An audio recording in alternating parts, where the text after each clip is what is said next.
Halo semuanya, perkenalkan nama saya Sani Revalina Abigail dengan NIM 2209116064. Di video ini, saya akan menjelaskan mengenai algoritma dan struktur data.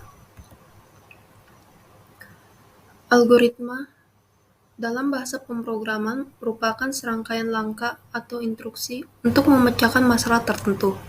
Dalam aktivitas pemrograman, algoritma digunakan untuk membuat maupun mengembangkan suatu program menggunakan alur logika tertentu. Manfaat mempelajari algoritma. Yang pertama, mempermudah pembuatan suatu program yang dapat menyelesaikan masalah tertentu. Kedua, membantu menyederhanakan program yang rumit. Tiga, mempermudah proses dokumentasi. Empat, membantu menemukan kesalahan karena memiliki alur kerja yang jelas. Lima, meminimalkan penulisan program secara berulang. Berikut ini merupakan contoh implementasi algoritma pada bubble sort. Pada program bubble sort ini terdapat dua perulangan, yaitu perulangan pertama berjalan sebanyak n dikurang 1, di mana n di sini adalah panjang array. Perulangan kedua berjalan dari indeks 0 hingga n kurang i kurang 1, di mana i adalah iterasi perulangan pertama. Pada perulangan kedua ini dilakukan pengecekan apakah indeks yang dimiliki J lebih besar dibanding dengan elemen dari J plus 1. Jika kondisi tersebut terpenuhi, maka elemen tersebut akan ditukar posisinya. Proses ini akan diulang hingga semua array terurut. Pada program ini juga terdapat dua perulangan, yaitu perulangan pertama yang berjalan sebanyak n kurang 1, di mana n adalah panjang array. Pada iterasi perulangan pertama ini, program akan mencari elemen yang paling kecil, lalu perulangan kedua akan dijalankan. Pada perulangan kedua ini dilakukan pengecekan apakah elemen pada indeks J lebih kecil dari elemen pada min indeks. Jika kondisi tersebut terpenuhi, maka min indeks diubah menjadi J. Selanjutnya, dilakukan pertukaran posisi antara elemen pada indeks I dengan elemen terkecil yang sudah ditentukan pada min indeks. Proses ini akan terus diulangi hingga seluruh array terurut. Selanjutnya, struktur data. Struktur data merupakan salah satu cara untuk menyimpan dan mengatur data secara terstruktur pada sistem komputer atau database, sehingga lebih mudah untuk diakses. Contoh struktur data yaitu linked list, stack, query, tree. Manfaat mempelajari struktur data. Yang pertama, mempermudah untuk menyimpan suatu data dan mengaturnya secara terorganisir. Dua, membuat proses pemrograman yang mudah. Ketiga, mempercepat dalam menemukan masalah saat coding. Keempat, indeks yang ada pada struktur data dapat mempercepat proses pencarian.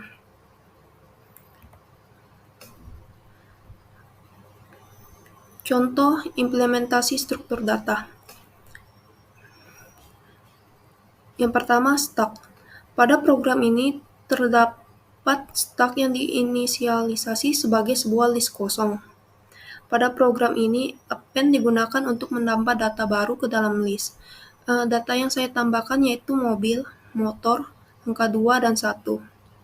Kemudian, pada program ini juga terdapat pop yang digunakan untuk menghapus data.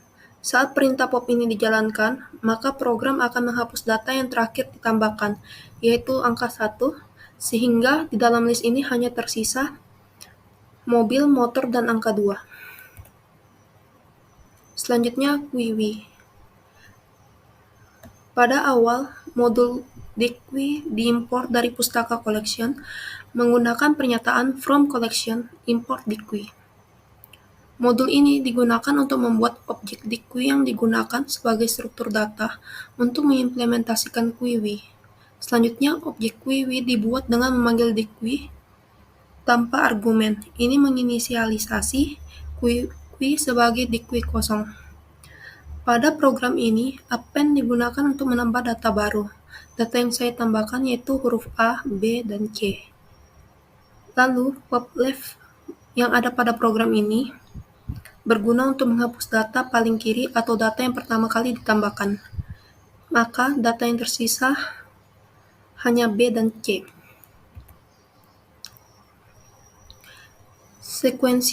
Sequential programming merupakan pembuatan atau penulisan source code dari sebuah program yang jika dieksekusi akan dilakukan secara terurut. Selection merupakan instruksi yang hanya dikerjakan jika memenuhi persyaratan. Ada beberapa bentuk struktur kontrol seleksi, diantaranya if, elif, dan else. Looping atau perulangan merupakan struktur kontrol yang memungkinkan suatu program untuk menjalankan blok kode secara berulang berdasarkan kondisi atau jumlah yang sudah ditentukan. Lalu, apa yang dimaksud dengan sequential search dan binary search? Sequential search merupakan metode pencarian sederhana yang digunakan untuk mencari elemen tertentu dalam suatu kumpulan data secara berurutan. Binary search adalah metode pencarian yang efisien yang digunakan untuk mencari elemen tertentu dalam suatu kumpulan data yang telah terurut. Berikut ini merupakan contoh sequential search dan binary search. Pada fungsi sequential, dilakukan iterasi melalui setiap elemen dalam list data menggunakan loop for i in range len data. Pada setiap iterasi, dilakukan pengecekan apakah elemen saat ini sama dengan nilai target. Jika ditemukan elemen yang sama, maka fungsi mengembalikan indeks elemen tersebut dengan pernyataan return i. Jika elemen iterasi tidak ditemukan, elemen yang sama dengan target, maka pada akhirnya fungsi mengembalikan nilai min 1 dengan pernyataan return min 1. Ini menandakan bahwa elemen tidak ditemukan dalam list. Jika hasil bukan min 1, maka program akan menampilkan indeks dari tempat data itu berada. Tetapi jika hasil adalah min 1, maka akan tampil data tidak ditemukan. Selanjutnya, binary search. Pada binary search, terdapat dua variabel penting, yaitu low dan high. Low pada binary search ini menandakan indeks awal dari subarray yang sedang diperiksa, sedangkan high menandakan indeks akhir dari subarray yang sedang diperiksa. Jika elemen tengah lebih kecil dari target, maka target berada pada subarray yang berada di sebelah kanan elemen tengah. Tetapi jika elemen tengah lebih besar dari target, maka target berada pada subarray yang berada di sebelah kiri elemen tengah. Proses pencarian ini akan terus dilakukan selama low masih lebih kecil atau sama dengan high. Jika low menjadi lebih besar dari high, berarti elemen tidak ditemukan dalam list. Jika nilai hasil bukan min 1, maka program akan menampilkan indeks dari data yang dicari. Sedangkan jika hasil adalah min 1, maka akan tampil elemen tidak ditemukan. Algoritma tree. Algoritma tree merupakan sekumpulan langkah-langkah atau aturan yang digunakan untuk memanipulasi dan mengorganisasi struktur data yang disebut pohon. Definisi tree yaitu kumpulan elemen yang salah satu elemennya disebut root atau akar, dan elemen yang lainnya disebut simpul atau node, yang terpecah menjadi sejumlah kumpulan yang tidak saling berhubungan satu sama lain, yang disebut subtree atau cabang. Berikut ini merupakan penjelasan AVL tree. AVL tree adalah jenis pohon binar yang merupakan variasi dari binary search tree. AVL tree memiliki tambahan aturan keseimbangan yang memastikan ketinggian subtree kiri dan subtree kanan setiap simpul tidak terlalu berbeda, dengan batasan maksimum perbedaan ketinggian antara kedua subtree adalah 1.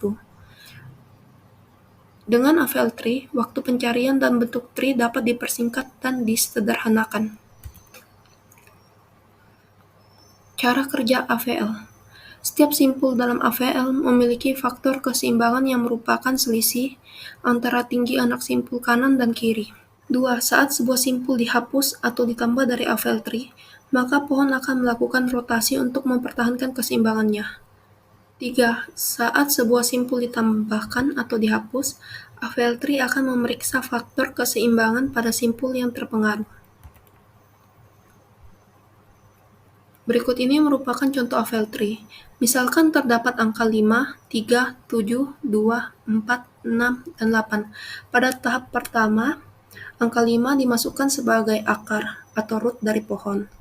Pada tahap kedua, dimasukkan angka 3. Karena angka 3 lebih kecil dari 5, maka 3 diletakkan di sebelah kiri root. Pada tahap yang ketiga, dimasukkan angka 7. Karena angka 7 lebih besar dari 5, maka angka 7 diletakkan di sebelah kanan root. Selanjutnya, pada tahap keempat, dimasukkan angka 2. Karena angka 2 lebih kecil dibandingkan dengan root dan juga lebih kecil dari angka 3, maka angka 2 diletakkan di sebelah kiri simpul angka 3. Pada tahap 5, dimasukkan angka 4. Karena angka 4 lebih kecil dibandingkan dengan 5, tetapi lebih besar dibandingkan angka 3, maka angka 4 diletakkan di samping kanan simpul angka 3. Pada tahap 6 dimasukkan angka 6, karena 6 lebih besar daripada 5, tetapi lebih kecil daripada 7, maka angka 6 diletakkan di simpul kiri angka 7. Pada tahap ke-7 dimasukkan angka 8. Karena angka 8 lebih besar daripada 5 dan lebih besar juga daripada 7, maka angka 8 diletakkan di sebelah kanan simpul angka 7. Selanjutnya, binary search tree. Binary search tree, atau yang biasa disebut dengan BST, merupakan struktur data pohon yang digunakan untuk menyimpan dan mengatur elemen-elemen dengan menggunakan suatu aturan khusus. BST memiliki sifat khusus di mana setiap simpul dalam pohon memiliki nilai yang lebih besar daripada semua nilai di bawahnya di sub pohon kiri dan nilai yang lebih kecil daripada semua nilai di bawahnya di sub pohon kanan. Cara kerja BST. Yang pertama, struktur data binary search tree memastikan bahwa setiap simpul di bagian kiri selalu bernilai lebih kecil dibandingkan nilai simpul di sebelah kanannya. Pada saat penambahan data atau elemen baru, nilai elemen tersebut akan dibandingkan dengan nilai simpul saat ini atau yang sudah ada untuk menemukan posisi yang tepat. Berikut ini merupakan contoh binary search tree. Misalkan terdapat nilai 4, 2, 3, 1, 6, dan 5. Pada tahap 1, angka yang dimasukkan adalah angka 4. Maka angka 4 ini akan menjadi root atau kepala. Lalu di tahap kedua dimasukkan angka 2. Karena angka 2 ini lebih kecil daripada 4, maka akan diletakkan di samping kiri simpul root.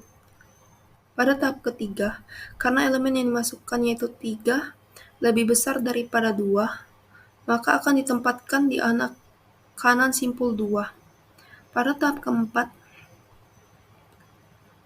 yaitu 1, lebih kecil daripada 4 dan 2, maka ditempatkan di sisi kiri simpul.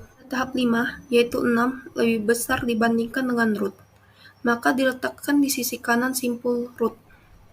Pada tahap ke-6, yaitu angka 5. Karena 5 lebih besar dibandingkan dengan nilai di root, tetapi lebih kecil dibandingkan dengan nilai 6, maka diletakkan di simpul kiri angka 6. Penjelasan binary heap. Heap merupakan sebuah pohon binar dengan sifat khusus. Heap merupakan struktur data berbentuk complete binary tree. Complete binary tree sendiri dapat didefinisikan sebagai binary tree di mana semua level terisi penuh kecuali level terakhir. Berikut ini jenis-jenis heap property di antaranya. 1. Max heap. Kunci atau nilai yang ada di simpul manapun harus lebih besar dari kunci atau nilai yang ada di kedua simpul anaknya. Yang kedua, min heap. Kunci yang ada di simpul manapun harus lebih kecil dari kunci yang ada di kedua anaknya. Cara kerja binary heap. Yang pertama, Angka pertama yang dimasukkan akan menjadi elemen pertama di binary heap. Kedua, setiap elemen selanjutnya dimasukkan sebagai anak kiri atau anak kanan dari elemen terakhir yang telah diisi dengan aturan. Jika elemen baru lebih besar daripada elemen induknya, elemen baru ditempatkan di sebelah kanan. Tetapi jika elemen baru lebih kecil daripada elemen induknya, maka elemen tersebut akan ditempatkan di sebelah kiri. Ketiga, jika elemen baru ditempatkan dan melanggar properti heap, yaitu elemen anak lebih besar daripada elemen induknya, maka dilakukan pertukaran posisi antara elemen anak dan elemen induk untuk memastikan properti heap terpenuhi. Berikut ini merupakan contoh binary heap. Misalkan terdapat angka 5, 7, 9, 3, dan 1. Tahap pertama, angka 5 dimasukkan sebagai root. Pada tahap kedua, angka 7 dimasukkan sebagai anak kiri dari root, karena 7 lebih besar daripada 5. Tahap ketiga, angka 9 dimasukkan sebagai anak kanan dari simpul 7, karena 9 lebih besar daripada 7.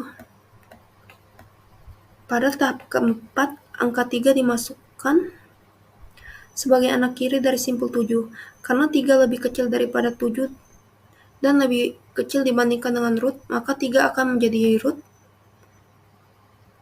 Pada tahap kelima, angka 1 dimasukkan sebagai anak kiri dari simpul 5, tetapi karena 1 lebih kecil daripada 5 dan root, maka 1 akan menjadi root.